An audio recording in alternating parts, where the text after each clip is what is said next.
ƙarfin maza, amma ga wanda ya sha maganin sanyi ya fita sai ya zamanto gaban shi ƙarami ne, bai girma kuma sannan bai da tsawo.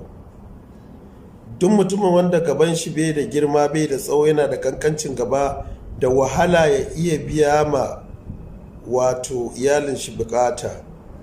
Na yi wannan magana a baya kuma wannan magana haka take. To taimako ne dai da aka saba da bincike wanda aka yi, kuma za a ba ku kuma ku gwada. Idan Allah ya sa an dace sai ku sanar da wanda su ma za su aikata.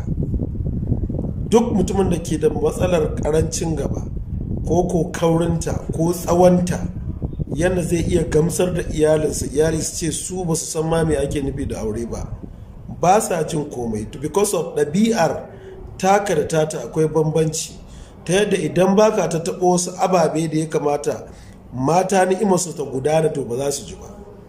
To sai ka saurara a gaji abin da za mu baka domin ya zamanto an samu nasara kuma an samu dacewa. Abin da za ka samu shine na farko, za ka samu madara mai kyau ta ruwa. Idan ka samu madara mai kyau ta ruwa, musamman kamar a ce gwangwani ɗaya, sai ka samu kustul hindi, garin kustul hindi. Idan kuka je wajen islamic abin ga masu da ce kuna son kustul hindi, in babu sai a samu garin habba, sai a samu cokali ɗaya sai a zuba a cikin wannan ruwa, wannan madara ta ruwa. Sai a samu citta busasshiya ko ɗanya, duwa da aka samu za ta yi. Sai a jika kamar ƙwara 3. Idan ta jika ta yi kamar awa 3 a jiki, wannan ruwan sai a ɗauko shi sai a tsiyaya shi a cikin wannan madara da garin kustul hindi ko garin habba.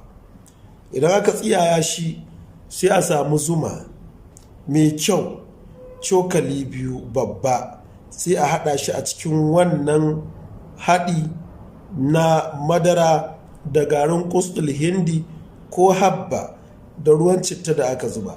Sai a zuba wannan wato ruwan citta, sai a zuba zuma babban cokali guda 2, sai a yamutsa. Idan ka gama wannan haɗin kafin ka kwanta bacci, saura minti 30 ka kwanta bacci, sai ka shanye shi gaba daya. So idan ka sha kuma in za ka kwanta, sai ka samu man zaitun mai kyau, sai ka rika ɗibowa da ka rika shafowa da hannunka, kana shafawa a gabanka. Duk inda wata jijiya take a gabanka sai ka rika shafawa, kana masajin gaban, kana ɗan shafawa kana daddannawa kaɗan, kana shashafawa kana daddannawa, amma banda kan kaciya, iya sandan gaban kawai. Duk inda wata jijiya kaga ta bi a gabanka, to duk ka rika binta kana ɗan daddannawa kana shafawa. Ya zama to kayi wata 1, kwana 30 kana wannan. Da Allah sai ka ba mu bayani, da fatan Allah ya sa a dace.